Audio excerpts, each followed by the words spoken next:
Diz assim o texto. Depois que João foi preso, Jesus foi para a Galiléia proclamando as boas novas de Deus. O tempo é chegado, dizia ele, o reino de Deus está próximo. Arrependam-se e creiam nas boas novas. Andando à beira do mar da Galiléia, Jesus viu Simão e seu irmão André lançando redes ao mar, pois eram pescadores. E disse Jesus, sigam-me, e eu os farei pescadores de homens.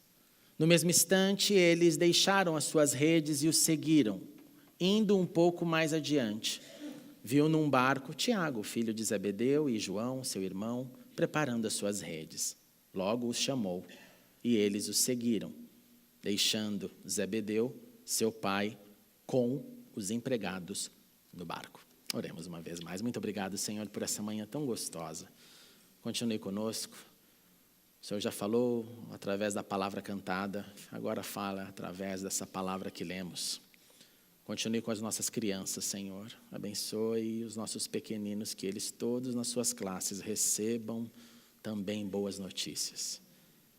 E transforme-nos um pouco mais nesta manhã, é o que nós te suplicamos em nome de Cristo Jesus. Amém e amém. Podemos assentar, meus irmãos.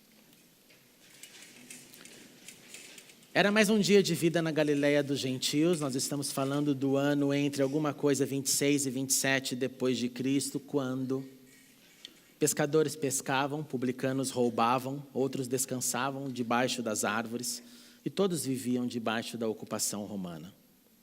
12 homens não sabiam que naquela estação eles iriam perder o emprego. E eles perderiam o emprego não porque a crise era grande.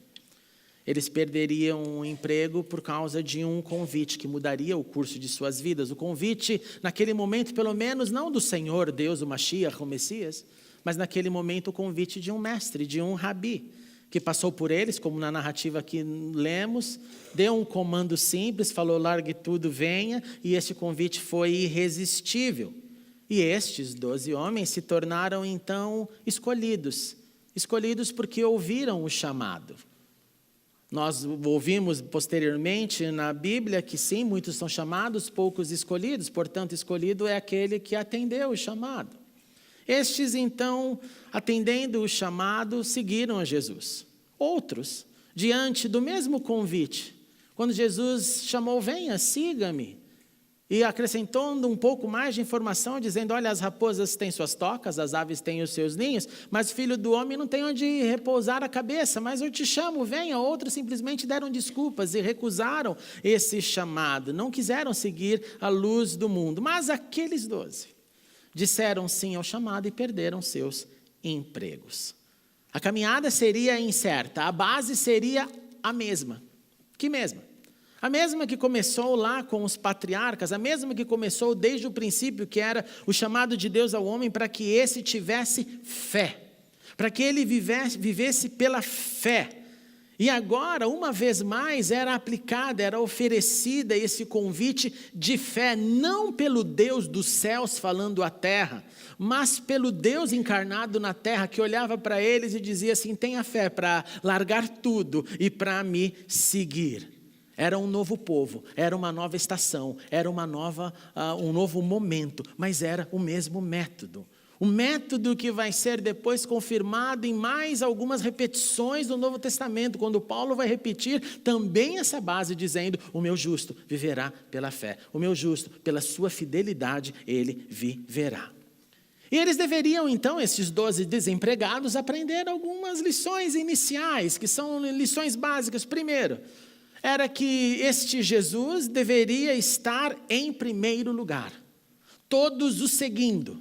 Jesus não dizia assim, bom, então, discípulos, vamos agora fazer uma determinação, uma assembleia, e vamos saber o que cada um acha para então tomarmos a decisão de como lidar com o caso A, B ou C. Não. Jesus deixou bem claro que ele era Deus, que ele era a voz de Deus e que ele dava um caminho. Jesus deixou bem claro que não eram todos os caminhos que levavam até Deus, que não eram todas as boas iniciativas. Ele deixou bem claro, eu sou o caminho, eu sou a verdade, eu sou a vida, ninguém vem ao Pai senão por mim. Então Jesus não chama um colegiado de pessoas para dizer, vamos todos juntos aqui discernir para onde deve caminhar esse início da fé cristã. Não. Ele em primeiro lugar e todos o seguindo. Ele, o mestre, todos sujando os seus pés com a poeira que o mestre levantava ao andar. Ele dando a direção, ele sendo o farol, ele sendo a bússola. Este foi o primeiro ponto, a primeira lição que aqueles desempregados precisaram aprender. Segundo é que já que ele lidera, ele em primeiro lugar, é a palavra dele e não a do discípulo. É a palavra dele que deve ser seguida, mesmo quando um discípulo achava que tinha uma proposta melhor. E nos evangelhos você vai ver isso muitas vezes, os discípulos chegando, mas Jesus, não é melhor a gente fazer assim? Jesus, não é melhor a gente fazer assado? Jesus, o senhor quer que a gente manda descer raio do céu? A ideia de discípulo é maravilhosa, né? Quer acabar, exterminar, julgar, quer condenar. E Jesus sempre, não, eu não estou perguntando para vocês o que vocês acham. Porque o julgamento de vocês é esse, traz fogo do céu, traz raio do céu, queima, apedreja, faz matemática de causa e efeito. Então ele está assim porque ele pecou, ou ele está assim porque o seu pai pecou, ou ele está assim porque aconteceu alguma coisa na geração passada. Não, Jesus deixava bem claro, olha, vai ser a minha palavra, mesmo quando vocês acharem que tem razão. Terceira lição foi uma lição sobre cultura local, e a cultura local aqui era bem complexa. Você imagina que eram então judeus vivendo numa influência grega, vivendo sob ocupação romana. Então nós estamos falando de 3 mundos, mais a pluralidade de mercadores, de gente que transitava por aquela terra. E Jesus deixa claro, não é então nem a cultura local, nem a cultura grega, nem a cultura romana, é a cultura do reino.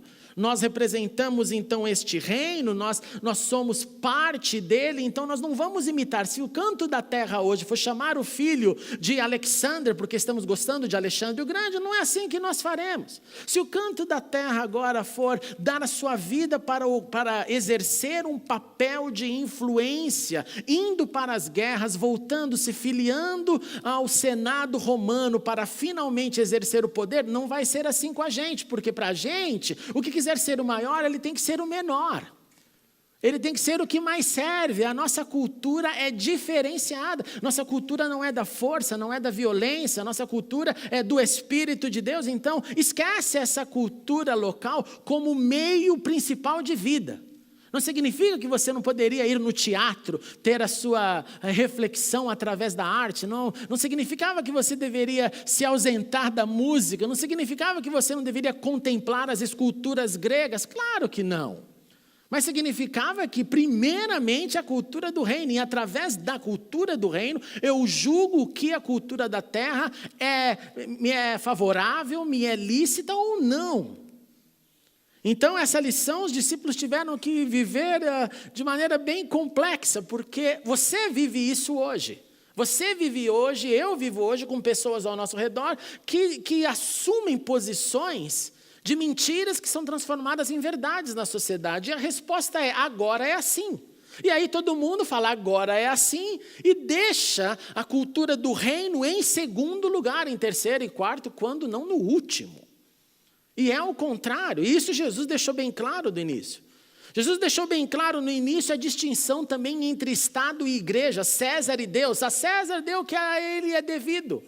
Ah, mas ele é corrupto, ele é assassino, ele se diz Deus, ele mata, ele crucifica. Problema dele.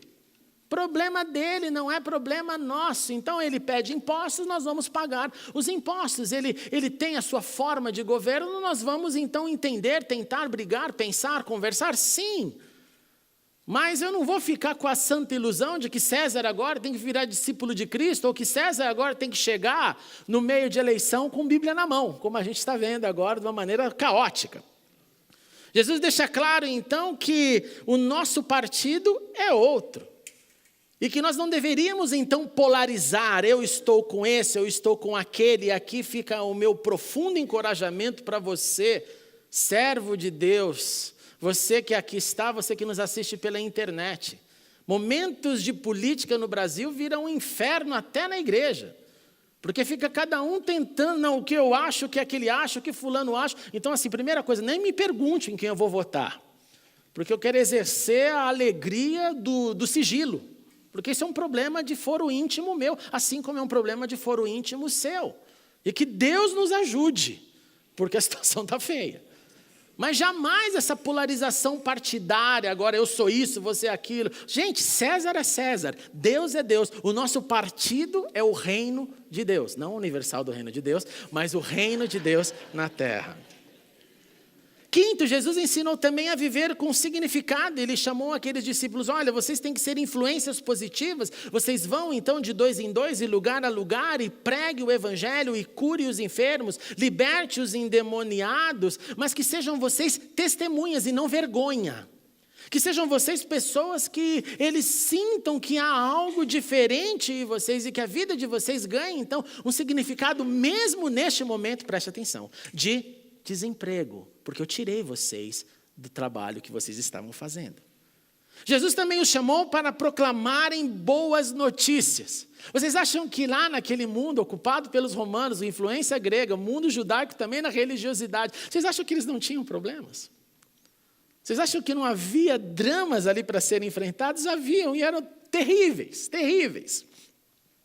Eu estava assistindo uma série sobre um dos imperadores romanos que, para mostrar o seu poder, pegou um grande exército, capturou e o colocou de tantos em tantos metros crucificados até a cidade de Jerusalém, para que todos vissem o seu poder.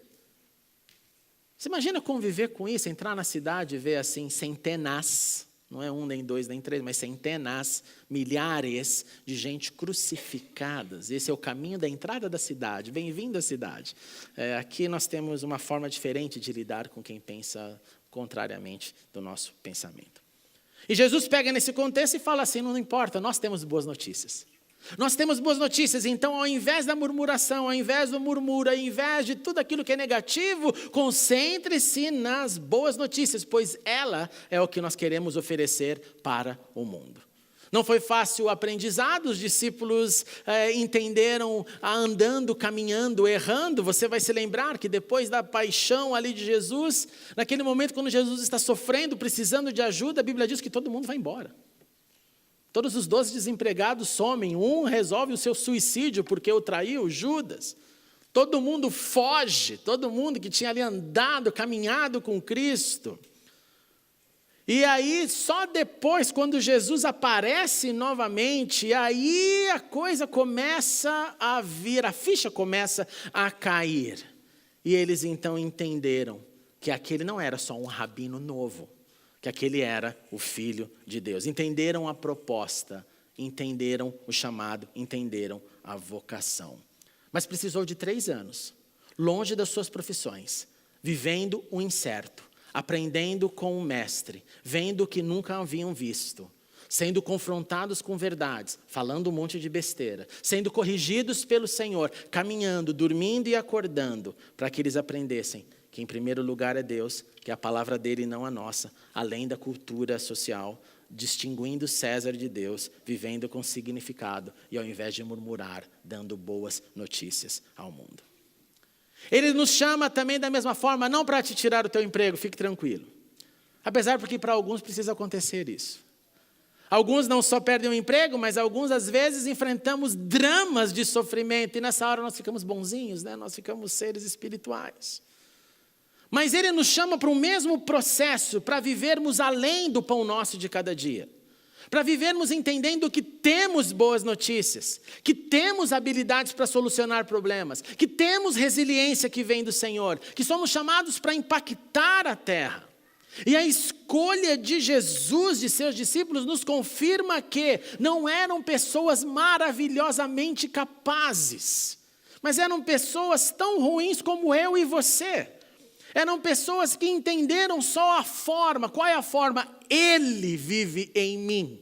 Ele é a minha direção e bússola. Ele é o meu caminho. Ele é aquele que eu imitarei. Ele é aquele que tem as boas notícias. Eu só vou ser transmissor delas. E vou encarar a vida com todos os seus dramas, que vai do desemprego, as dores, as enfermidades, as dificuldades, as lutas. Tudo aquilo que enfrentamos, o incerto, o que não conheço, o que não quero, o que não gosto.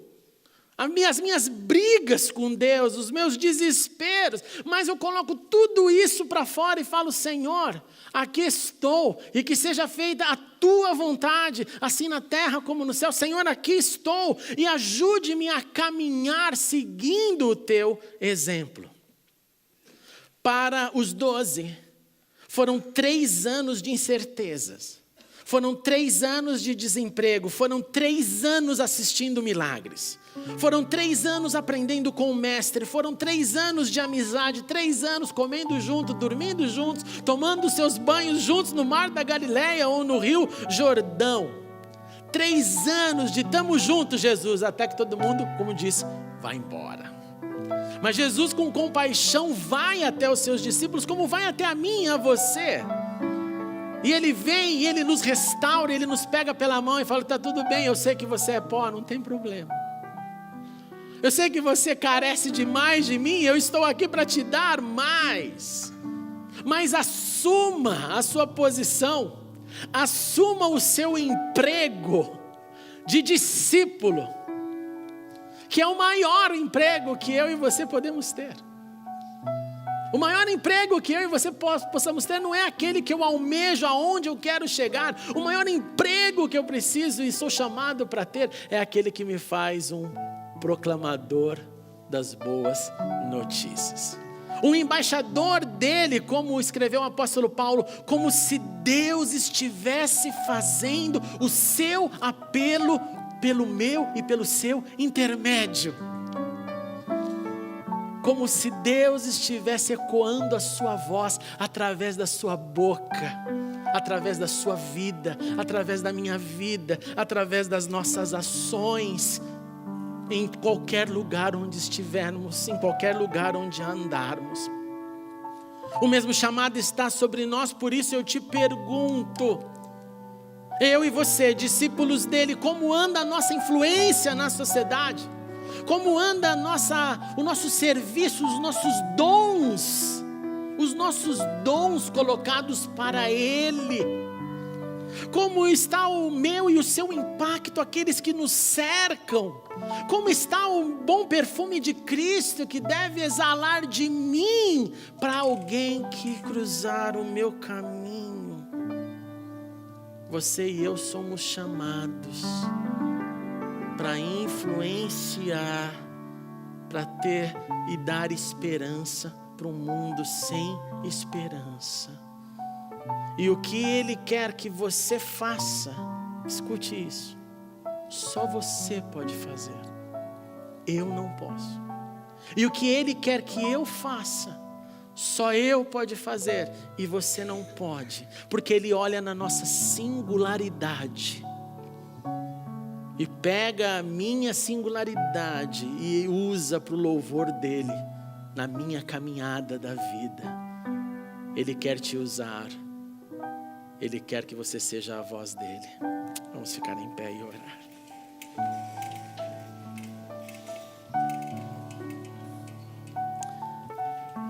Senhor Jesus, obrigado pelo teu lindo exemplo de ser Deus encarnado, Deus na terra, que desce ao nível humano e anda com humanos tão problemáticos como somos e transforma, restaura, ensina e depois envia do Espírito Santo para que estes pudessem ir ao mundo dando boas notícias. Obrigado porque essas boas notícias chegaram até nós.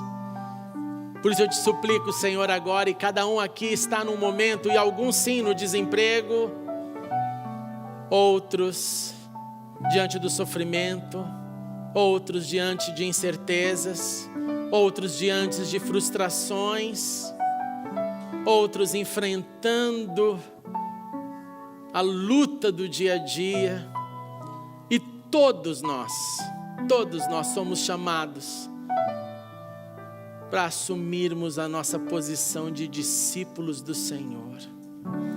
Oh Pai, eu te suplico, ajuda-nos a entender isso a cada novo amanhecer e ajude-nos a proclamar as boas notícias que temos, para que sejamos sim, Senhor, aqueles como que se Deus falasse pelo nosso intermédio, o apelo de Deus na nossa boca para o mundo, a começar lá em casa, Senhor, em nossos relacionamentos, em nossa vida, em nosso trabalho, em tudo que fizermos, que seja para o Teu louvor, Senhor. Levanta-nos nesta dimensão e impulsiona-nos a mais influência, a mais discípulos que possamos gerar, a mais impacto, a mais amor, a mais sonhos, porque confiamos no Teu poder e louvamos o Teu nome, o nome de Jesus. Amém e amém. Vamos aplaudir a Ele, o nosso Senhor. Oh, aleluia, Senhor. Aleluia.